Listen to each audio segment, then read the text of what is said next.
What's up, everyone, and welcome to 10-Minute Tasting, where I take 10 minutes out of my day to tell you about a beer that I am very excited about. And today, that beer is Thrillseeker from Beachwood Brewing Company. This beer is the second IPA that Beachwood ever put out, and it is back, it is in cans, and it looks awesome. And hopefully you guys got your hands on this. It dropped yesterday, so it is fresh as hell. And you know that Beachwood can do no wrong when it comes to West Coast IPA. So I'm very excited about this, and I can't wait to crack it open. I'm thinking back to when was the last time I had Thrillseeker? And I think it's been a long time. It's gotta have been a while. So I think the excitement is really built up here. So 7.1%, as Beachwood tends to do. All their kind of flagship IPAs tend to be 7.1%. And let's learn a little bit more about what is in the beer, shall we? Thrillseeker India Pale Ale, a daredevil combo of Simcoe, Chinook, Warrior, and Centennial, lays down a massive citrus and tropical hop profile. Sounds good to me. Malt is American two-row and caramel malt, and then it's hopped with Simcoe, Chinook, Warrior, and Centennial. So this is West Coast IPA through and through. From an ingredient standpoint, you just read that and you know what you're going to be getting yourself into. So I'm really excited about that. I think as IPA has evolved over the years, especially recently, as hop products have evolved recently, West Coast IPA, hazy IPA, sometimes you don't know what you're gonna get. And some of these hops are very dual purpose, and they can be used in very different ways across both kind of IPA sides of the spectrum. But this combination, this recipe here, really just screams classic West Coast IPA, which is really cool to see in today's day and age where there is a lot of kind of blurring of the lines between the two. So Thrillseeker IPA, let's crack it open.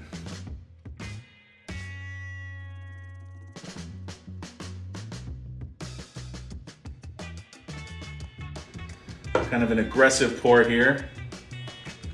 It is what it is. And oh man. I was gonna dig into the appearance, but wow. That nose, wonderful. Yeah, just massive citrus. A little bit of kind of like red and white gummy bear. A little tropical to it too. Orange peel, grapefruit peel. Really nice. But first, let's just admire the appearance of this beer for just a second. So we have a really nice mid-tone gold, classically clear, spectacularly clear, which is the second in a row. I mean, last time we did this video, we had a spectacularly clear West Coast IPA as well. And so just following that trend here, a very nice fluffy white head, really, really nice. Just from an appearance standpoint, it is, it's really approachable. It's really, really aesthetically pleasing from a craft beer drinker perspective. And as that head settles a little bit, you have a little bit of kind of foamy rockiness on the head. It's really kind of sitting and settling on there quite nicely. Really nice. You do get a little bit of just slight pine on this, not overly piney. I do think the kind of tropical fruit tends to be a little bit more up front here, and just really nice citrus throughout. So let's give it a whirl.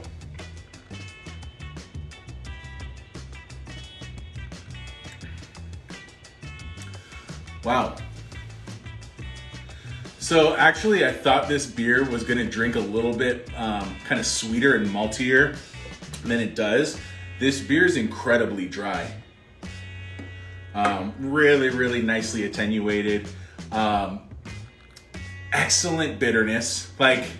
This is super cool from a bitter component in that it gives you exactly what you need, and then it stops just short of being overly bitter.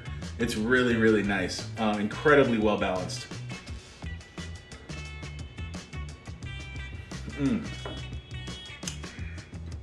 This is fantastic. I want to ask you, think for a second. What was the last incredible West Coast-style IPA that you had? And I'm not talking this new school West Coast IPA where it's just kind of like fruity Skittles all over the place. I'm talking about classic West Coast IPA. I'm talking about there's a little bit of malt backbone on it. There's some significant bitterness on it. Think back to the last great West Coast style IPA that you had. I think this is it for me. I mean, this is really, really good. I'm even thinking back to when I last had Beachwood's flagship beers, the Amalgamator and Citraholic. And I mean, I'm going off memory here, but I feel like I'm enjoying this beer more than I did even those. So this is really, really cool to experience. This isn't a beer that Beachwood puts out all the time.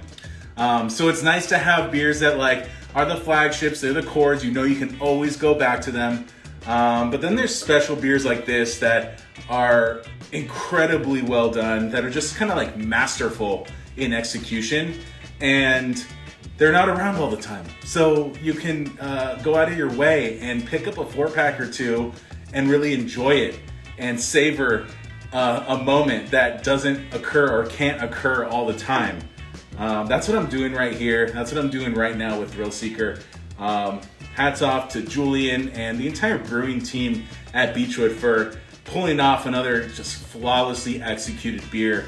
And a beer that I think does a really good job honoring its roots as a classic West Coast style IPA, kind of where West Coast IPA came from, but also keeping it modern enough and keeping it approachable enough so that it remains incredibly drinkable in 2022.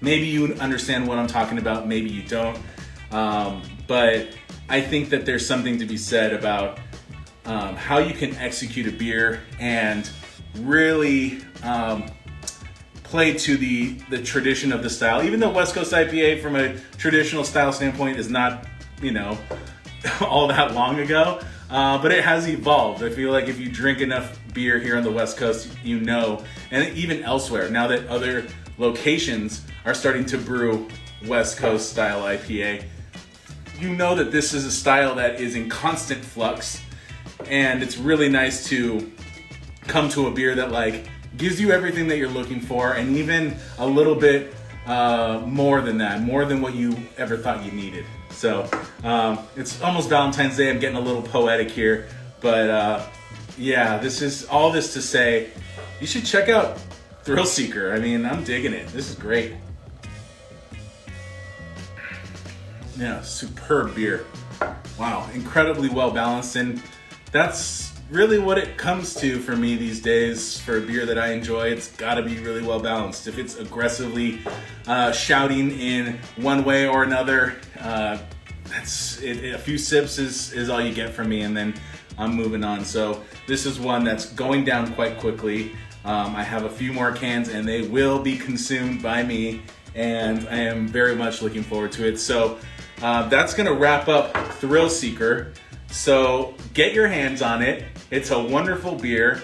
You know Beachwood Brewing doesn't do you wrong, and every release they get, but this one, Thrillseeker. All right, delicious stuff. That's gonna do it. Enjoy your beers, enjoy your week, drink good, and be good. See ya.